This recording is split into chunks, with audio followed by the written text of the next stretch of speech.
Hello and welcome to an exciting new series here at Whiskey Baron. It's called the Enthusiast Series and it's with me, Ian. Some of you might know me from Instagram as PoshScotch. Others you might know me as the brand ambassador for the Whiskey Baron or one of the co-hosts of the Uncut and Unfiltered podcast. But regardless of whether you may or may not have seen me before, this is a series for the whiskey lovers. So what we're going to be doing is delving deep into the world of whiskey. So whiskey bars, whiskey festivals, whiskey shows, exclusive tastings. We're going to bring you the very best from the world of whiskey around the UK. I'm excited by this. It's going to be a great adventure and I hope you'll join us for the forthcoming episodes. So look, today I want to talk a little bit about myself, my whiskey journey, how I got into whiskey and some of the distilleries that really mean something to me and how they've influenced how I've gotten more and more into whiskey over the years. So we're here in the beautiful Melody Whiskey Bar in West London in Hammersmith. It's one of my favourite whiskey bars. Actually, since I moved, it's also my local, which is fantastic. What we're going to do is we're going to find some bottles on the shelves that have been part of my journey, bring them back, have a taste of them, and go from there. Have a little bit of a chat.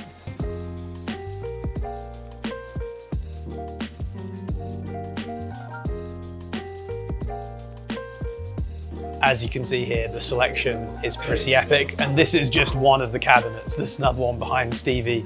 The other side of this is filled to the brim with Macallans and Bimbers. There's a massive cabinet of Springbanks over there, including a bunch of Cage and other limited releases. But actually, where we're probably going to be starting today is going to be a lot more humble. Up here is the Highland Park 12, the first ever bottle of single malt Scotch whiskey that I bought. I think we're going to be starting with that. There's a distillery that I absolutely love down here, same with Jake, it's Glendronach. It's the distillery that really got me, along with Glengoyne that's actually sat next to it, into sherried whiskey. We're also going to be taking a journey probably to Talisker, I think, is the distillery that started getting me into more peated whiskey as well. But also, you know, on the top shelf, there's a really amazing selection, particularly of Thompson Brothers, but also from the Whiskey Exchange and other independent bottlers. There really is something for everyone here. So what we're going to do now is go and get a member of staff, get some of these bottles out. I'm going to choose 3 or 4 that kind of cover my whiskey journey, reminisce, see whether they still taste like they do in my memory, and have a little bit of a chat.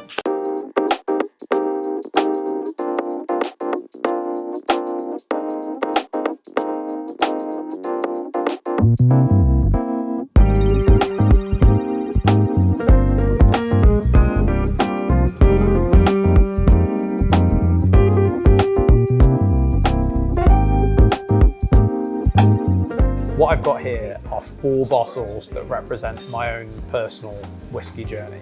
I'm just going to tell you a little bit about them and then we'll have a quick taste as well. We're going to start with Highland Park 12. 10 years ago or so now, actually a little bit more than that, I'm getting old, I was working in Scotland pretty regularly and won a really big deal with the company that I was working with. And after that was announced, we went out and we were working with a guy who's from Scotland who'd be helping us out. And he bought a bottle of whiskey at the bar. I can't even remember what it was now, but it was the first time I'd had something that wasn't really low end. And it made me sit up and think, oof, okay, whiskey actually is something that I could enjoy. And then a few months later, a couple other things happened in my life and I kind of made a conscious decision that I was going to be partying a little bit less, maybe drinking at home a little bit more as a result. Because I was expecting my daughter, if nothing else, well, my partner was. And I thought to myself, let's use the booze budget a bit more responsibly. And with minimal research, I popped into my local Asda at the time, and actually the whiskey selection there was okay.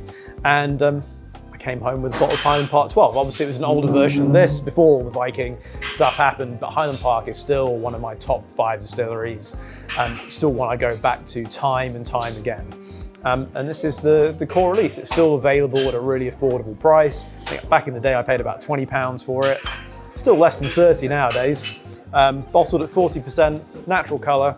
And you know what?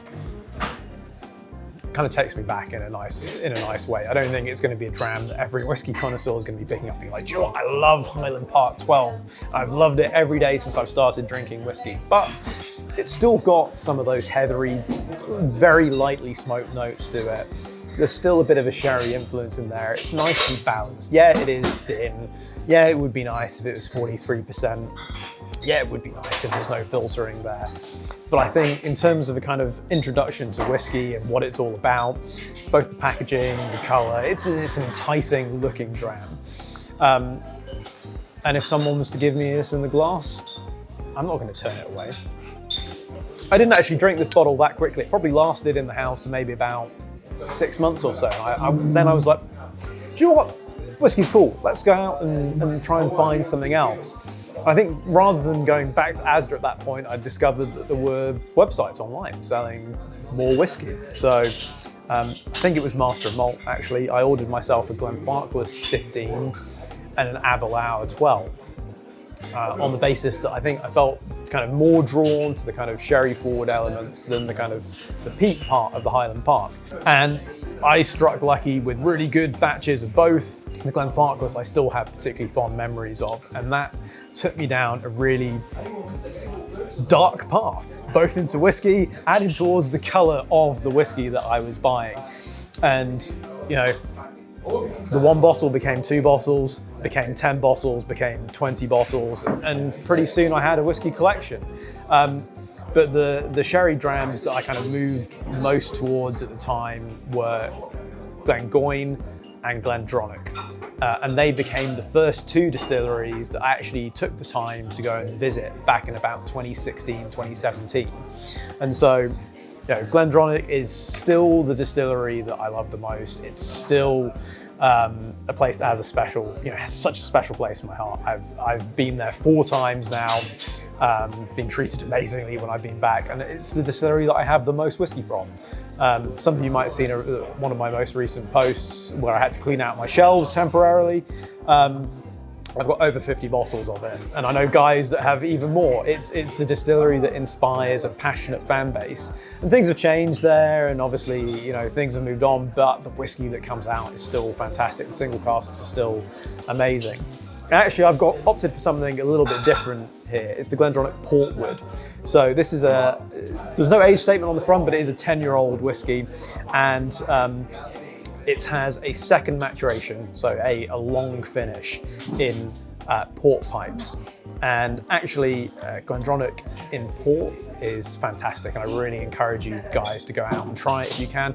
One of my favourite Glendronach single casks that I've had from 1993. It was a 25-year-old port pipe, and it's magnificent. I've got a bottle open of it at home. I'm trying to go through very slowly. Magical stuff. Obviously, you know, much more high end than the Highland Park 12. That was about 250, 300 pounds back then. On auction, you might be paying a little bit more, or at least that plus fees nowadays. This one's much more affordable. It's about 60 pounds a bottle. You can really get the red fruits coming through on the nose. It's jammy. It's full of flavour. I think for 60 pounds, it's a really good whiskey. Definitely one worth checking out and trying if you get the opportunity. The next bottle I've got here is a Talisker, another one of my top 5 distilleries. Actually, last night I had a Talisker 30 at home, and it was magnificent, unbelievable whiskey. Just an amazing mix of tropical fruit, kind of saline kind of oyster brine juice, and just a little hint of kind of chili spice and smoke on the background. Skye is somewhere I've never been to, and it really is on my hit list for 2024. I would love to go there. Jake, when you're listening, let's get a trip going. You can sort us all out. This is the 2020 special release. It's an 8-year-old, it's cask strength, so we're moving up to 57.9%, and it's got a finish in rum barrels. I think, again, if you're looking for peat and more than the very, very subtle peat of Highland Park, Talisker is a great place to start because it doesn't have the medicinalness and the iodine-forward peat of some of the Islay whiskies. It's not quite as heavily peated. And actually, I'd also highly recommend Toravaig, the other distillery on Skye. Skye and Island whiskey is a big thing for me. Arran's amazing as well. Highland Park, I love stuff coming out of the islands. Tobermory Lachaig as well. Fuck, here we go, like everything. Amazing whiskies. But here we are with Talisker. So I think, you know, going from going from sherry to peat is an interesting thing as well. Lots of people, I think, probably on their journey go down a similar path to me. Sherry's more approachable than peat, and people I think come back later to it. And to be honest, for me personally, Lagavulin, Lefroy, they're still not my favourites. You know, there's peat like Bemore, peat like Talisker that works so nicely for me. And I think it's that non-medicinal peat, but it becomes, I think, as you get used to kind of stronger flavours, perhaps stronger ABVs as well, which is, you know, again, easy to find in the world of sherry. The peat becomes more approachable. So if you've been one of those people that's maybe, you know, got this far in your journey, and even if you're really experienced in the world of sherry, maybe it's time to take a look at peat again and see what you can find. Last but by no means least, we've got an independent bottling of Clynelish from Milroy's here. I actually came pretty late in my journey to independent bottlings, probably as late as 2019 or so. Actually, the Whiskey Baron was one of the first independent bottlers that I started regularly buying before I became the brand ambassador. It's not that I think that I was distrusting of them. I think there's just so much in the world of whiskey. It's quite easy to stay with official bottlings. Plus, by that point as well, I was already buying a lot of single casks from Glendronach, which, you know, you can be really spoilt by the number. But a lot of distilleries, they don't release older stock. They don't release single casks. And to find an official 23-year-old Clynelish just doesn't happen. You have to look to people like Milroy's, to Signatory, to Gordon MacPhail, and some of the other bottlers that have got older stock.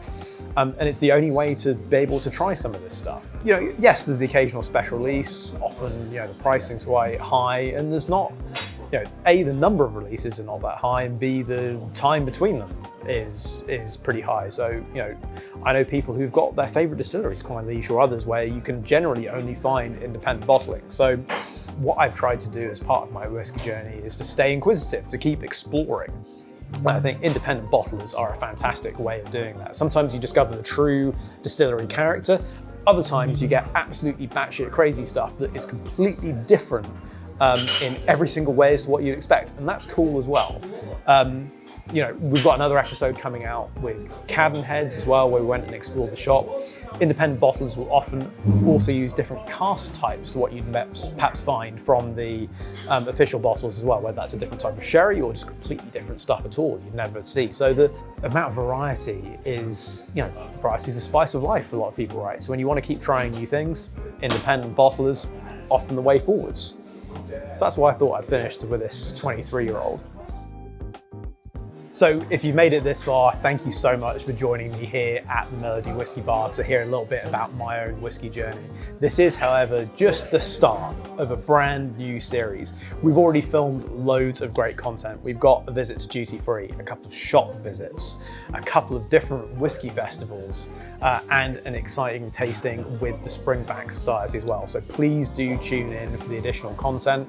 And I would be really delighted if you were to continue to come on this journey with me as we talk about whiskey, learn about whiskey, and please do drop a comment below to tell me and to tell us, the team here at the Whiskey Baron, what you would like to see from this series. Because as I said, we're here to share our thoughts, our knowledge, our journey with you guys to make whiskey a more enjoyable place to be. So we really would like to hear from you. So thank you so much for watching, and we'll see you again very soon.